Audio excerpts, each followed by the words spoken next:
So this is how I make what I call the egg thing.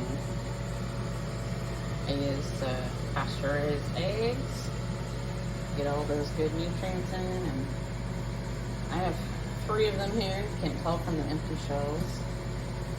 So I'm just beating them in a cup. And then I've got some bacon frying in the air fryer. Okay, so I originally set this for 11 minutes when I put the bacon in. I put it on air fry for at 400 degrees. And when I've got about 2 minutes left off of that 11, I will open it and check on the bacon. See if it's like, I like something a little more crispy. This one's looking pretty good. But I put it in this parchment paper and let it cook. And what I'll do is I'll drain off a little bit of that grease, and I'll save it for cooking. But also, I'm gonna put my eggs in right on top of this in just a sec.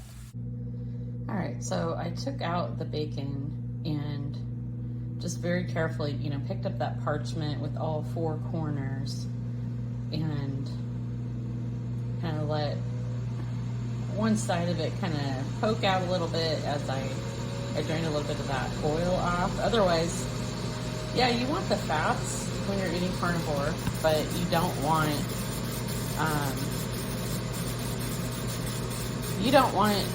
it to be so greasy that it's getting all over you when you're trying to eat it. So I put it back in just for another minute here because I want it a little bit more crispy than that. It's really going to depend on,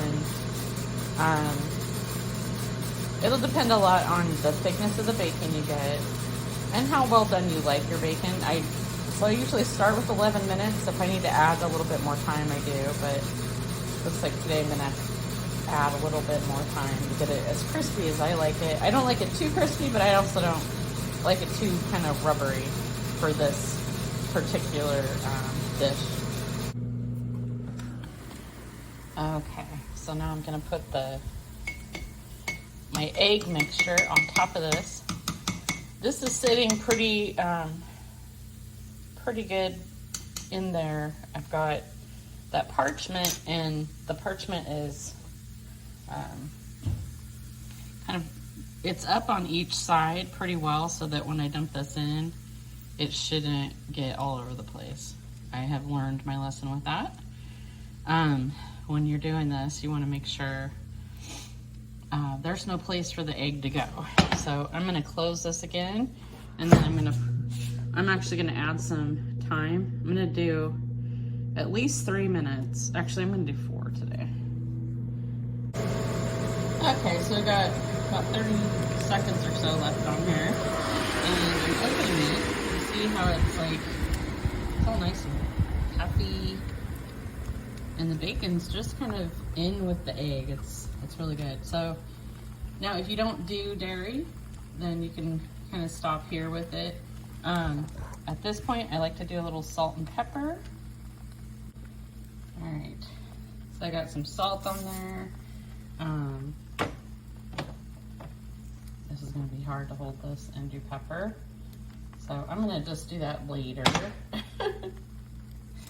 I like to put cheese on here, so I ran out of sliced cheese. I'm using these little snack size Tillamook medium cheddar bites. Yeah, you can see the inside of my air fryer needs cleaning. I just thought about doing this video today because I've been wanting to do it for a while, but just to show people some of the different easy things that you can do when you're on carnivore or when you're trying to eat carnivore. I know it's made a big difference for myself and my husband. All right, so I got the cheese in there. Now I'm going to close it, let it go the remaining amount of time, and I'll be right back. Okay, it didn't quite melt all the way. It takes a little bit more time than that. So I'm gonna do another air crisp.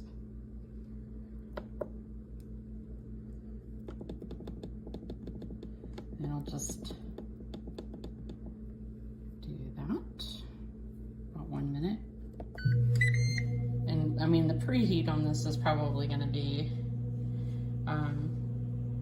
melting it as well. So it's not gonna need more than a minute.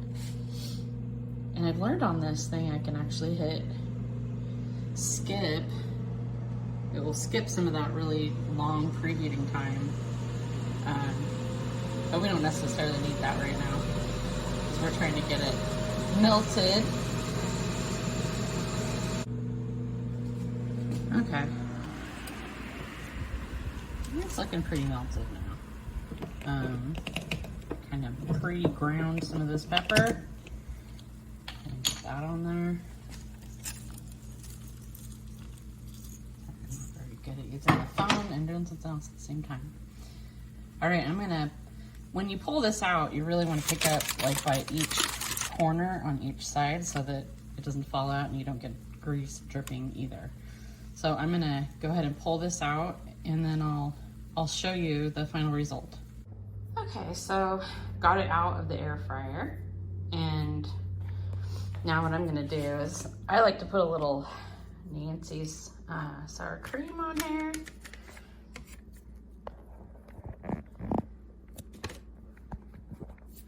This is interesting trying to do this with the phone. Like to spread it out just a little bit so you get a little bit in each bite. So, and what I'm gonna do, this is what I'm gonna do, and it's hard to do with the phone, so I'm just gonna show you here. I roll this up using the parchment. Like a burrito, I'm trying, this is pretty challenging with one hand. All right, so it's rolled up like a burrito. All right, it's pretty hot too, so now that I've got it rolled, I'm going to, so I fold it over like this so that, you know, kind of keep that grease from dripping while I eat it. Roll it over again. And then it's like this. So I can just pull down the top part, and I can just eat it without having to make a mess. So this is like this is my egg thing that I eat most days, and I make them for my husband too sometimes. He takes them to work. All right, I hope this helps you. So here's the final result, and you can see I've already been eating it. I try to usually put a little bit more sour cream in there so that with each bite you get a little bit, but it's really good. You get your egg, you get your bacon, and it's just in a nice little wrapped up thing. And so I hope this helps folks as they're trying to find, you know, easy, quick options. You know, what I like about cooking in the air fryer is that you just don't have to stand there and, you know, stand over the stove necessarily. It's kind of, you know, does its own thing. And I can be doing other things, you know, working, I work remotely, and I can have this stuff cooking and not necessarily have to take the time to just be in the kitchen for too long. So this is a quick, easy breakfast burrito without any, you know, tortilla or anything like that. So we really don't feel like we're missing out on anything eating carnivore. It's been quite a journey. You know, at first I think it was challenging. It's always hard for, it seems like, the first couple of weeks. There's a lot of different things you have to get used to, but your tastes really change, and you look forward to eating stuff like this. And so for my husband, he's reversed his diabetes, and for me, it's helping to heal a lot of the autoimmune issues that I've been having. So hope this helps you too.